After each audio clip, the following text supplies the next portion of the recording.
Gentlemen, we got DiJonai Carrington once again. I mean, like she just can't get out of her own way at this point, huh? From raking people across the head, playing victim, saying white privilege, wearing a blonde wig at that, right? Going on your phone, breaking league policy, facing no punishment, showing black privilege in his league, going at the white girl once again on August 23rd. Although it was your funeral last night, Caitlin Clark led your funeral. I enjoyed watching your funeral last night. It was pretty fun. But DiJonai Carrington, once again, more stuff just keeps coming out. She's bumping Caitlin Clark in the chest, staring Caitlin Clark down in The WNBA may have believed that the drama would end with the final bell, but what transpired following Caitlin Clark's violent altercation with DJ Carrington only raised more concerns. Why was Clark still in pain? What specifically took place in the physical sequence? And why did the subsequent response send fans into a frenzy? One detail became more difficult to overlook as the video continued to circulate. Did the league have to react at last? What then took place? Oh my goodness, DiJonai Carrington bookmarking this day just to get embarrassed by Caitlin Clark. The big bad wolf coming through, blowing houses down until she tried to blow down the Caitlin Clark brick house that was built by DiJonai. This lady was 3 for 11. 3 for 11, 0 for 3 from the 3. A terrible performance. My goodness, tried to come out and take the show, right? Tried to create her moment, and guess what, DiJonai? Now your name is DiJonai Carrington. Who cares? The Chicago Sky had just been defeated by the Indiana Fever. Another incredible performance had been given by Caitlin Clark. And that ought to have been the whole tale under normal conditions. Instead, after the game, fans started sharing footage that changed the topic of discussion from the scoreboard to something far more awkward. A series of violent altercations and visible wounds on Clark's arm had already transformed a routine rivalry game into yet another intense WNBA argument. Like, just play basketball. Like, why is always got to be something with the same repeated offenders, man? Like, it's always like the less talented out of the group, right? The less talented ones always focus on everything but basketball. The ones that's talented, you know what they focus on? Putting the ball in the hoop. The ones that's less focused, that's less talented, you know what they focus on? They focus on being violent. What transpired subsequently transformed a single basketball game into a far more extensive dispute regarding physical defense.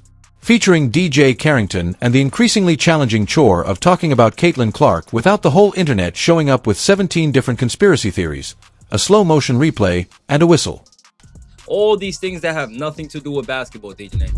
Why is it every time you're on my screen, it's never a basketball play? Why is it always drama? Why is it always you being ghetto? Why is it you showing the characteristics of a hood rat? Like, can I please just see some class? Can I see some talent? Please, anything. Show me something. Like, you guys know that meme of the kid with the stick saying do something? That's how I feel about DiJonai. First and foremost, it should be noted that this was not a made-up dispute created because Sunday night basketball enthusiasts had nothing else to do. The video was authentic. The noticeable marks on Clark's arm became a topic of conversation. Additionally, the physical interactions between Clark and Carrington were a part of a game with a rich emotional past. The crucial point, though, is that obvious scratches by themselves do not establish purpose. Furthermore, not all hard collisions are indicative of malevolent behavior. Basketball is a physically demanding sport. Elbows fly, arms tangle, and occasionally a player departs the field appearing to have lost a fight with an especially hostile house cat. However, it is stated that the contact was not deliberate. Because of this history, every new encounter between the two would always be scrutinized with the same level of ferocity as the Zapruder movie. Fans were therefore paying careful attention when Indiana and Chicago clashed and Carrington was involved in another physical sequence with Clark. Then came the response following the game, when footage started to circulate online and attention turned to the marks on Clark's arm. According to the story source material, viewers pointed to scrapes, grabbing, holding, and other physical contact that they thought should have prompted more whistles, transforming the incident into a larger debate about Clark's officiating. This is the point at which the story transcends a single player, arm, or contentious possession. Dirtbag, DiJonai, clout chaser, Carrington. Careful what you wish for, DiJonai. Be careful what you wish for, You're the one that circled 8/23 on the calendar. You're the one who tweeted out 8/23 as if it was some date we all should pay attention to. And people paid attention and saw you. Ooh, you had a bad game. Oh, but 8/23. Fair. Caitlin Clark makes 8 3-pointers. The Indiana Fever win by 23 points. Great foresight on your end, DiJonai Carrington. Because whether DJ Carrington performed physically was not the only question. Like many WNBA defenders, she did. Whether the officials consistently recognized the boundary between physical basketball and unlawful contact was the true question. That is a far more awkward conversation since every whistle becomes proof of someone's theory after fans lose faith in consistency. When one side witnesses Clark being seized, they question why the whistle doesn't sound. In 2026, the other side sees Clark participate in a physical sport, basketball. The issue for anyone thinking that this scandal would divert Clark's attention is that he reacted in the most annoying manner imaginable for an opponent. After she finished playing, she burst. Kelsey Mitchell scored 30 points, and Clark concluded Indiana's 1-1-3-9-0 victory against Chicago with 37 points, 10 assists, and a career-high 8 3-pointers. With 5 career games with at least 30 points and 10 assists, more than the all of WNBA history, Clark's performance was more than just another spectacular night. Additionally, Indiana eliminated Chicago from playoff contention with a victory. Mock trying to get a reaction. You look childish and corny. Then going down, shoulder bumping. Like, that's weird, bro. That is weird. And we got to start calling things for what they is. They're weird. People that do this is weird. Weirdos. That's just the truth. And this is what BLACK privilege looks like. You able to mock somebody and get away with it, and then come down and bump somebody intentionally and get away with it. Can you imagine if Caitlin would have did the same thing to somebody? Oh, y'all would have been having a fit. Y'all would have been like, oh. Now pause and consider how absurd that sounds.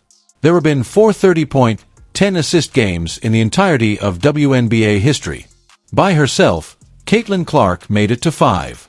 It sounds like someone inserted an extra number by mistake, which is the kind of figure that causes people to double-check the screen. Apparently, though, no. The calculator made it out alive. Suddenly, there was a box score next to the image of Clark leaving a very rough game with obvious marks on her arm, as if she had spent the entire evening personally disparaging Chicago's defensive tactics. It was impossible to ignore the entire conversation because of the disparity.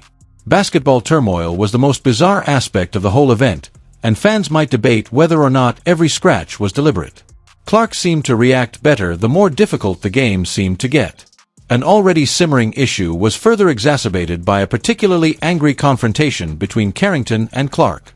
According to reports, Carrington appeared to indicate that Clark had flopped when he was called for contact regarding Clark.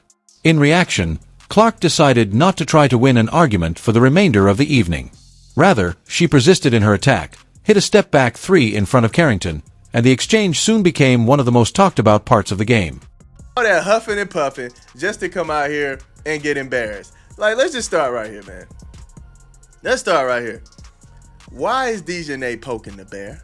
Look at her. Once again, trying to create her moment. Look at her. Why you keep acting like I'm fouling you? Look, and then she's all in the ref face, spitting on him. Look at this. Somebody give her the t-shirt, man. Give her the tech.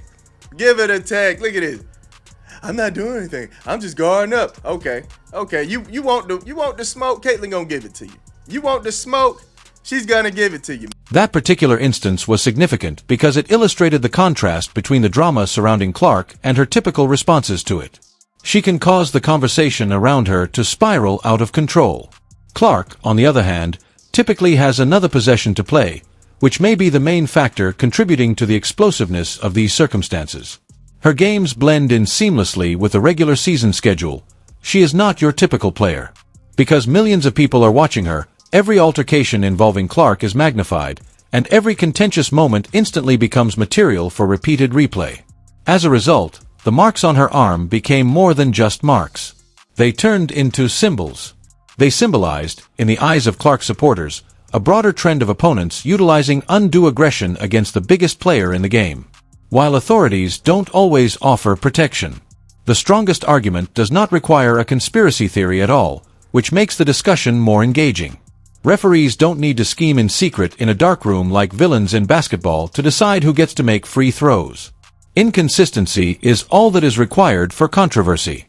Additionally, inconsistency is significantly more destructive, far more common, and far more credible. Game that DiJonai Carrington had circled on her calendar and wanted the world to see happen tonight. And how did it turn out? Caitlin Clark had 37 points, 10 assists, 8 threes, and we got this lovely reaction. But I want to point out something that happened in the game. Some of the Chicago Sky, including DiJonai Carrington, to me, were looking for a fight this game. And Caitlin, instead of talking about it in the media, just did it with her basketball skills, and this is one of the plays that happened. Fans notice when a player receives a whistle for hand checking while another player receives a call for comparable contact. Players become aware if contact is permitted to increase for 3 quarters before the referees abruptly decide to tighten the game. Everyone ultimately notices if the standard varies based on the crew, the matchup, or just what an official observes from one perspective. Because of this, the Clark situation is significant for reasons other than Caitlin Clark. Until someone's elbow has its own television, the WNBA has become a league where more people monitor, analyze, and are willing to freeze frame a possession.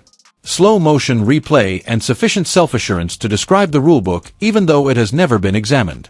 The league now has a considerably lower margin for error, but that does not mean the crowd is always correct. Within minutes, any dubious whistle may be replayed from several perspectives. Every contentious possession may be slowed down and scrutinized frame by frame, and every discrepancy can be swiftly included into a much broader discussion. Thus, the dispute between Djonai Carrington and Caitlin Clark poses an intriguing basketball query. How can one effectively defend a player such as Caitlin Clark? She can pull up from a distance that makes defenders question whether the scouting report inadvertently omitted half the basketball court, so giving her too much room is certainly risky. You got Djonai Carrington fouling Caitlin Clark right here. Look at this, man. So she's reaching in for the ball, fouling Caitlin Clark. We can visibly see she's going in. Caitlin has the ball all the way out here. So clearly you didn't get basketball. You got something else. If you got basketball, the ball would have, left Caitlin Clark's hand. It would have got, deflected or something. It would have went out the way. It would have been a loose ball. But no, Caitlin still has full control of her dribble. What she doesn't have control over is you all in her space, hand checking her, smacking her. And the referee sees it, calls the whistle. And you immediately, instead of reacting, this is how I know you're a victim. You get weaponized by the other victims in the black community, right? Because Clark can put the ball on the floor and exploit the space defenders have just given up, overcommitting to the three-point line presents even another issue.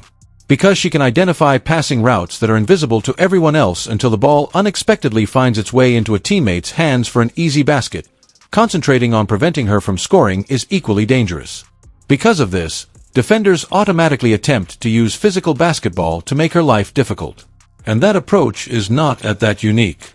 Basketball has always been a physically demanding sport, particularly when teams are attempting to slow down a top scorer and playmaker who can dominate a game in a number of ways.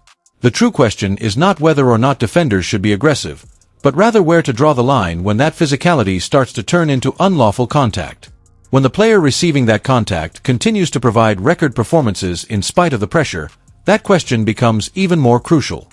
Opponents will be more inclined to push the boundaries of what officials will permit as Clark grows more risky. Fans' concerns, which are mirrored in the original text, center on Clark's frequent absorption of severe contact and grabbing while getting fewer whistles than many spectators feel those plays merit. However, it's equally crucial to understand that not all severe collisions or obvious scratches indicate malevolent intent.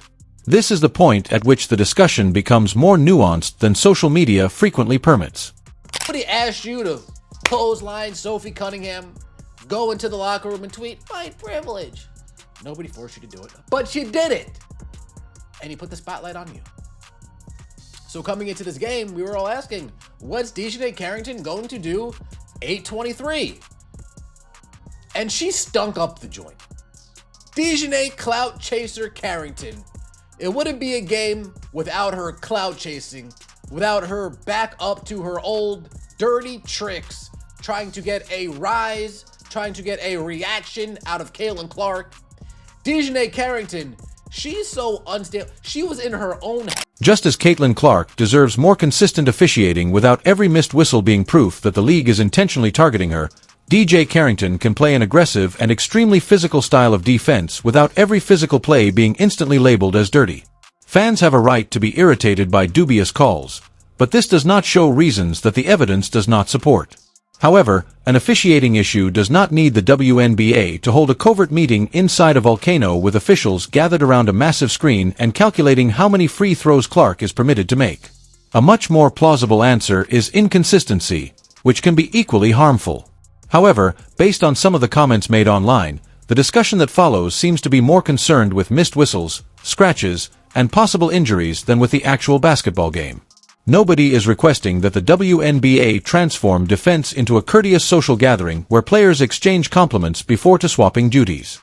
Basketball should continue to be a rough sport, but there must be uniformity in the standards. When illegal contact happens, it should be reported. Every player should be protected in accordance with the same standards, and legal physical defense should be permitted to continue. Additionally, the league cannot afford to wait until the internet has produced a 47-part slow-motion probe before concerns start to surface on whether A. DiJonai Carrington has destroyed her reputation. She has absolutely destroyed her reputation. And the last couple of weeks have not been good to her. They've really not been, because everybody knew coming into the Indiana Fever game, like, she's not there taking off people's heads in every game. Like, we saw when Mo Billings was running in a layup, we saw what an actual chase down block, or what an actual block from behind looks like.